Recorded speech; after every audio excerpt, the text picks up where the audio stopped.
Muy bien, y ahora estamos con Gino Costa, ex congresista y ex ministro del Interior, para comentar esta primera jornada de lo que viene ocurriendo en el día de hoy. ¿Qué tal, Gino? ¿Cómo estás? Bienvenido al vuelo. Gracias por aceptar nuestra invitación. Estás con el audio apagado. Ahí estamos. Perdón. Gracias por la invitación, Raúl. Encantado de estar en tu programa. A ti por aceptarla. Bueno, lo primero que tengo que decir es que luego de ver lo que ha ocurrido en esta primera jornada, no podemos envidiar en lo absoluto el trabajo que se le ha encargado a la misión de la OEA.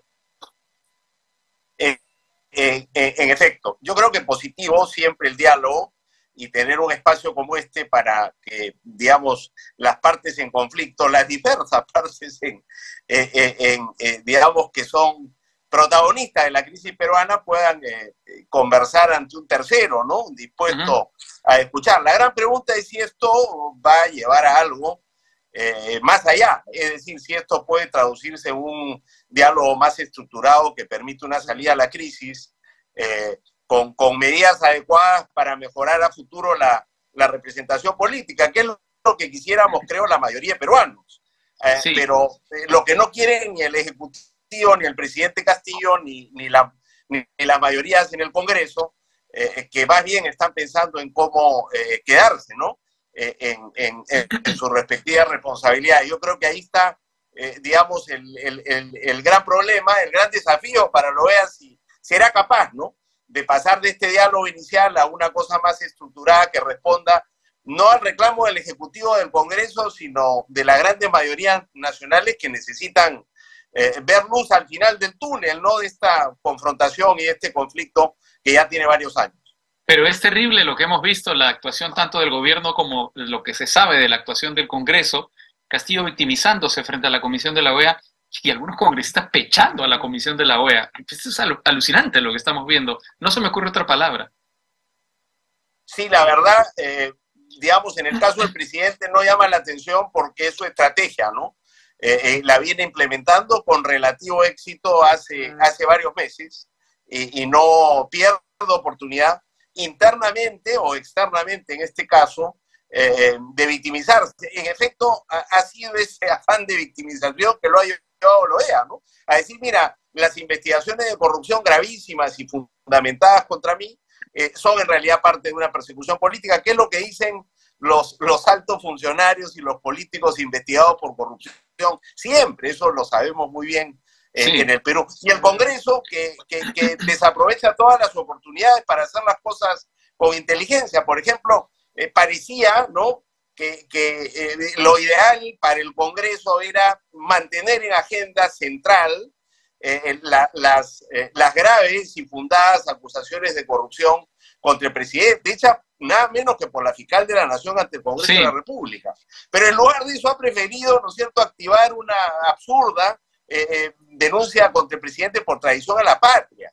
Y ya ha puesto en agenda nuevamente, digamos, lo que tú estás haciendo, que es recordar que estamos pues frente a una mayoría congresal poco, digamos, diestra y poco inteligente, ¿no? Cuando de lo que se trataba era mantener la atención en el presidente de la República y no volcarla a un Congreso que quiere distraer la atención de lo central, que son los graves hechos de corrupción imputados al presidente, ¿no? Pero la verdad, a mí me da un poco de vergüenza. Yo siento que es un verdadero papelón el que están haciendo tanto el gobierno como el Congreso. Bueno, digamos, es coherente con su conducta desde que se inició este gobierno, ¿no? Porque basta abrir la prensa, basta leer cualquier periódico, escuchar la radio, ver la televisión, cualquier medio de comunicación, para que sepas que el gobierno, por ejemplo, está planteando cuestiones de confianza sistemáticamente para tratar de cerrar el Congreso. Y lo que tú mencionas del Congreso, también hay que abrir cualquier diario para ver que, por supuesto, hay denuncias de corrupción contra el gobierno, pero el Congreso ha escogido el camino de la traición a la patria, que es una denuncia que no tiene el mínimo sustento. Sí, no, y el Ejecutivo al digamos, recurrir dos veces a la cuestión de confianza, una como amenaza y dos como, digamos, materialización de la misma, lo que ha hecho es, ha pretendido, ¿no es cierto?, distraer la atención de lo central, que son las acusaciones contra el presidente, pero de manera muy artificiosa, es decir, eso no tiene ningún fundamento y dejen claro que el Ejecutivo se victimiza y hace todo lo necesario para defenderse, ¿no es cierto? Porque está acorralado por, digamos, graves acusaciones y fundadas acusaciones de corrupción. Entonces, ni Ejecutivo ni Legislativo nos representan, Raúl, no nos sentimos la mayoría de peruanos adecuadamente representados ni por el uno ni por el otro, y por eso es que sí esperamos, ¿no es cierto?, una salida a la crisis con reformas que permitan mejorar a futuro la representación, pero no encontramos en nuestros representantes políticos, ni el Ejecutivo ni el Congreso, digamos, aliados en este gran desafío del momento político. Más bien el Ejecutivo se quiere quedar y el Congreso también se quiere quedar, y entonces condenar al país al mantenimiento y a la continuidad de una crisis política sin solución, ¿no? Esta es la tragedia del momento. Ojalá que la misión de la OEA pueda ayudar a salirnos de esta situación, pero parece bien improbable en la medida en que los dos actores principales no tienen ninguna voluntad. Y la ciudadanía, que sí la tiene, no se moviliza. Está atendiendo a este espectáculo lamentable con una gran pasividad, ¿no? Ahora, pensemos en la estrategia del gobierno. El gobierno ha querido ganar oxígeno con esta convocatoria de la misión de la OEA, es decir, ganar un poco de tiempo. Ahora no estamos hablando de las denuncias de corrupción contra el gobierno, sino justamente de la presencia de la misión de la OEA.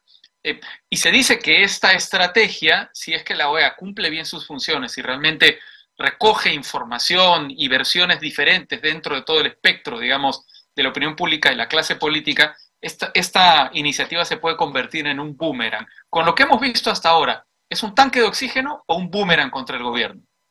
Yo creo que hasta ahora ha sido un tanque de oxígeno. A la misión le va a quedar en claro que el presidente no está siendo perseguido políticamente, sino que, como he dicho, enfrenta, ¿no?, graves acusaciones y fundadas acusaciones de corrupción que deben ser tramitadas. Pero al mismo tiempo eso no significa el fin del presidente Castillo, porque tiene un Congreso que no reúne los votos para tomar una acción decisiva, ¿no?, frente a estos hechos. De manera que yo no veo cómo la misión podrá cambiar eso. Quizá la misión, en el mejor de los casos, podría echar a andar, ¿no es cierto?, un espacio de diálogo en el que se empiecen a discutir las reformas que el país necesita y eventualmente a hablar de posibles salidas políticas. Si es que el Congreso no reúne los votos o para vacarlo, ¿no es cierto?, o para, digamos, proceder a tomar acción frente al presidente. Ahora, quizá lo más interesante, que digamos, con todo lo que estamos viendo, ha parecido casi anecdótico en las reuniones que está sosteniendo la OEA, ha sido la breve participación de la congresista Digna Calle, que ha dicho que ella ha presentado un proyecto de adelanto de elecciones rompiendo un poco el tono general de los parlamentarios. ¿Habrá cogido nota, habrá tomado nota de este detalle que puede parecer insignificante la comisión de la OEA?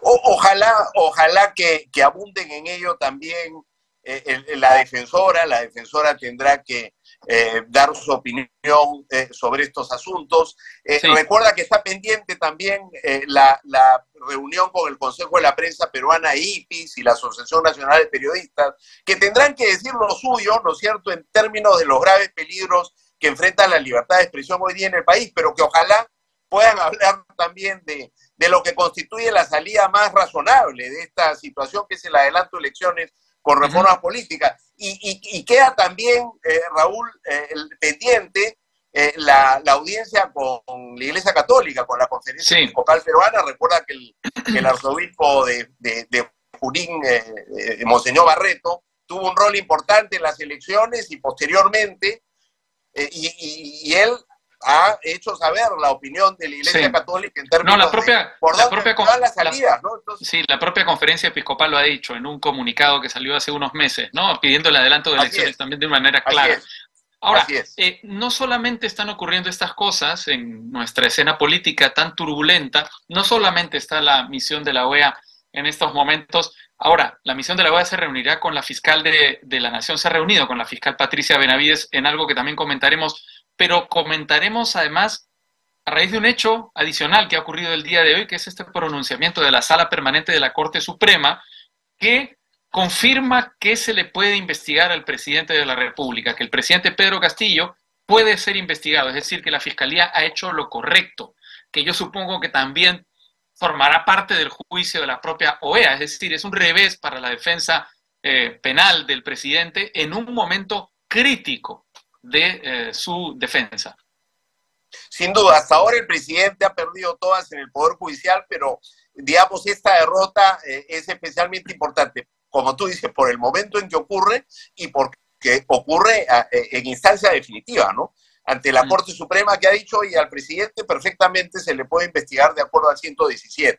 La pregunta será, Raúl, si al presidente se le puede acusar en el ejercicio de su mandato. La fiscal de la Nación lo ha denunciado, ha dicho, acá hay elementos suficientes, habilítenme para llevar el caso a la Corte Suprema. Pero para hacerlo, el Congreso tendría que acusarlo. Y ahí sí el artículo 117 dice que no se le puede acusar al presidente.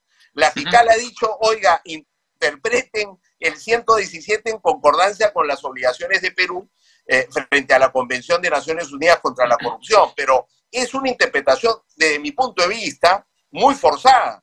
Lo que debería hacer el Congreso es no perder tiempo e iniciar la reforma constitucional respectiva para que el 117 permita acusar al presidente en funciones durante, digamos, el ejercicio de su mandato si es que se trata de graves hechos de corrupción. Y esto se podría llevar a un plebiscito, ¿no? Se aprueba con 66 votos, se podrían aprobar algunas otras reformas constitucionales, dicho sea de paso, y llevarlas a un plebiscito que podría tener lugar en unos meses, ¿no? Ahora, hay un problema, hay un problema lleno. Mañana. Por supuesto. No hay ninguna salida de la crisis mañana, entonces pensar en unos meses más no es irrazonable, por el contrario, y pensar en consultar a la ciudadanía como ya se hizo otras veces, tampoco lo es, le daría toda la legitimidad a la salida. Yo creo que por ahí van las cosas. Forzar una acusación en contravención del 117 a mí me parecería complicado y restaría legitimidad a esa salida.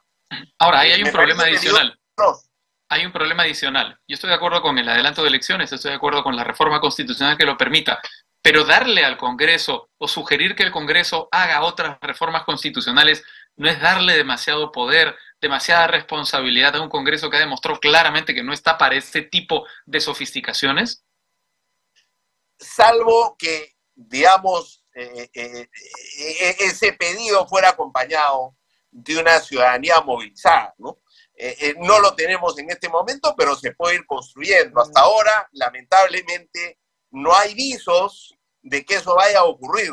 Y ese es, digamos, una de los hechos más desafortunados del momento político por el que atravesamos. Que las encuestas indican que la ciudadanía mayoritariamente aspira, ¿no es cierto?, a una salida que va por el lado del adelanto de elecciones, pero que no y reformas políticas, pero que no acompañe ese reclamo al Congreso y al Ejecutivo con la movilización ciudadana que lo haga posible para que venza la resistencia de estos poderes del Estado, ¿no? Entonces, claro, tú tienes razón, pero hay que seguir apuntando a eso y llamar la atención sobre algunas iniciativas interesantes. La coalición ciudadana que agrupa 220 organizaciones de sociedad civil, por ejemplo, ha hecho un pronunciamiento proponiendo 7 reformas políticas, ¿no? Me parece que hace bien esta coalición que encabeza Transparencia en tomar esta iniciativa y abrir un diálogo, ¿no? Sí. Que es un diálogo que tiene que llegar al Congreso, pero es un diálogo que tiene que tener lugar en los medios y en la ciudadanía, ¿no? Y agarrar carne en ella para transformarse en voluntad política que lleve a los cambios necesarios. Por ahora no estamos en eso. De acuerdo. Gino Costa, ex congresista, ex ministro del Interior, muchas gracias por tu participación en Al Vuelo. A ti, Raúl, un abrazo. Gracias. Un gran saludo.